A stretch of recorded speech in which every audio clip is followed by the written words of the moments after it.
Hey guys, it's Core Ross, and today we are 3D printing, assembling, and painting a Mute Jammer from Rainbow Six Siege. And at the very end of last year, I got my first 3D printer from Creality, and I got to check it out. And over the last 6 months, I have been learning how to properly 3D print and build stuff. I've actually got a dedicated channel where these builds have been on it, and let's just say I am freaking loving 3D printing stuff. It is so much fun. So I'm having a blast. And that channel right now has less than 500 subscribers. I'm just going to do a 3D printing project every single week, and I have been doing it for the last month. But anyway, that brings us back to the Siege 3D print. So the last video we did on 3D printing on the Core Rush channel was of the Alibi Prisma, which turned out incredibly well. So I wanted to try another one now, and I thought we'd try Mute's Jammer. This is a far more complicated print and build, and yeah, let's jump in. So to start with, we've got the grey piece here, which I'm going to spray paint with a nice silver to make it look like the aluminium of a heatsink. And then we have all the frame parts here, which go together to hold this part in place. And there's a lot to it. You can also see that my printing here was not perfect. You see that curve at the bottom on these two different parts? That's where it lifted up off the bed of the 3D printer. So the next time around, I added that adhesion layer on, and it was much better. However, this one, even with an adhesion layer, did end up curving up quite considerably on the edges. So we'll see how this all goes together at the end, if that'll be a problem. But you can see there is a lot of parts to put in this together. And I think this is about half size of what a real Mute Jammer would be. And I'm very happy that it wasn't full size, this model that I got online. You can find the link in the description below if you want to actually try it yourself. As I'm pretty sure a full size one would be too big for my 3D printer. But this is a nice, I think, compromise when it comes to size. It's pretty perfect. It's not too small, and I think it's going to look sweet as hell when it all comes together.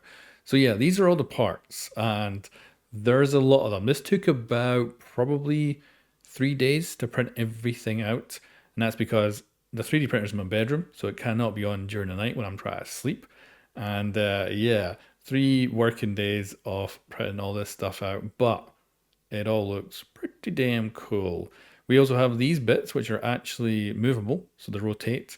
And yeah, that's where the antennas will be going, so we can actually move them up and down. Handles are also going to move, so this should end up being sweet as hell when it's finished. So first up, an actual test fit. Because like I said, that grey piece lifted up on 2 corners when it was 3D printing, which means it's curved, which is not probably great for something that's supposed to be flat. So this is dry fit just to see how this all goes together and to see if it will go together with the bend. Otherwise, it's a very long additional reprint of this grey piece. But yeah, you can see it's pretty ingeniously designed by whoever was the original designer of this, because this just kind of slots in there, and it's got these corner pieces that are very snug, and it actually fits in really flipping well. And even with the curves from the 3D print not being perfect, and amazingly, it actually goes together perfectly. So that meant moving on to the next phase, which was to spray paint. So I've given the heatsink a coat of silver, along with these pins that are going to go in to hold the corners together, which will look like screws once it's been assembled. And that's what we can actually get doing right now. So the way this works is it has a corner piece, then one of the side pieces goes in, and they both have a cutout so they can both slide into each other. And then you put the pin in the top, and then it's all about pressure. So I actually brought in a clamp to bring in enough pressure so this just goes straight in, and it gets held in there without any glue whatsoever. So pretty damn good. And this has all been thought of by the guy that originally made this model. And you can obviously find a lot of different versions as well of other people's attempts of creating it. And this was the one I just went with. So yeah, it's just a matter of sliding these all in. And amazingly, that piece, the metal piece that's bent, and like, it's got a considerable curve to it. When you put it all together, you don't even tell that it's got any curves on it. It's like, I'm not sure how the heck it's fitting together, but somehow it is. And yeah, damn cool. And yeah, here she is assembled. So now we have to move on to our antennas. We've also got some feet to put in and some other parts as well. So the first thing I can do is just fit this in. This is where the screen would normally be if it was in the in-game model. And then you've got the antenna parts as well. And these just all pressure fit in, no glue needed. This is the amazing thing about 3D printing is tolerances are mental. Like if someone makes the 3D model perfect, you can get everything to come off and then just like pressure fit a lot of stuff. It is incredible.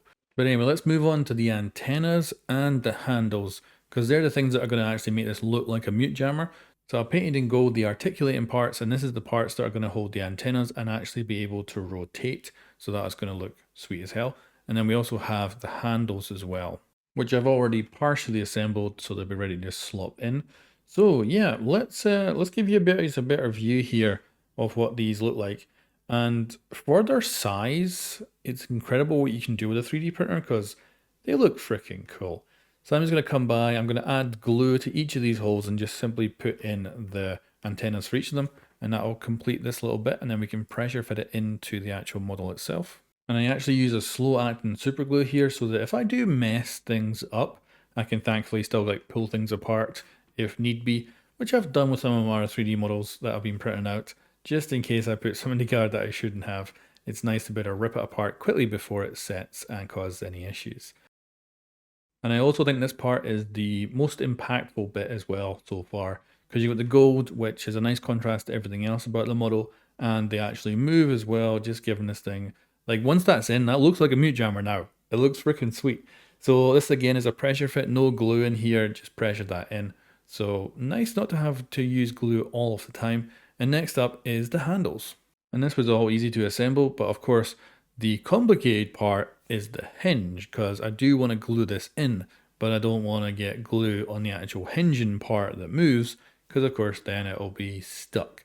So all very carefully inserting this, and then what I've actually done is just added a tiny bit of glue to the end on just one side so that it'll hold it in place, and then that's all I'm going to need, as it will then be able to move and it should be entirely secure. So just one little dab of glue here and that will hold this in place. Then do that for the other side as well. And we're done. Amazingly, we have ourselves our own little 3D printed mute jammer that looks really freaking cool. And that's it, guys. We're pretty much done. Just got to put these handles on and then I'll be able to show you exactly what this looks like. And like I say, it's probably about half size of a real one, but here it is, the final product. It is sweet. It's really cool. So yeah, opens up just like a real mute jammer would. Of course, you've got your antennas that go up, and it looks like a real mute jammer from the game. So very happy to have this. This is now going to be pride of place in my flat. And yeah, I think it looks amazing. And I like it folded up as well. Of course, that's not normally how you see it, but I think the folded up version is actually kind of cute for some reason. But yeah, let me know what you think of this in the comments below. It's definitely not perfect, but the fact that some of the 3D prints didn't come out great, but somehow go together, because looking at it, you would have no idea there's something wrong with that silver piece, because it is very curved. But other than that, it just looks freaking brilliant. And yeah, like I say, don't know what it is, but when it folded up, I think it looks really freaking good. So I'll leave you guys with some high quality photos. Let me know what you think about it in the comments below. And this is definitely something that I am super passionate about. I've absolutely fallen in love with 3D printing. So if you do want to join me on the Cord Ross Tech channel, where I'll be doing 3D prints every week, you can. But of course, that's not going to affect the content on this channel. This will continue on as thingy. This is just a really cool hobby to have and a lot of fun. Anyway, guys, thank you very much for watching, and I'll catch you next time.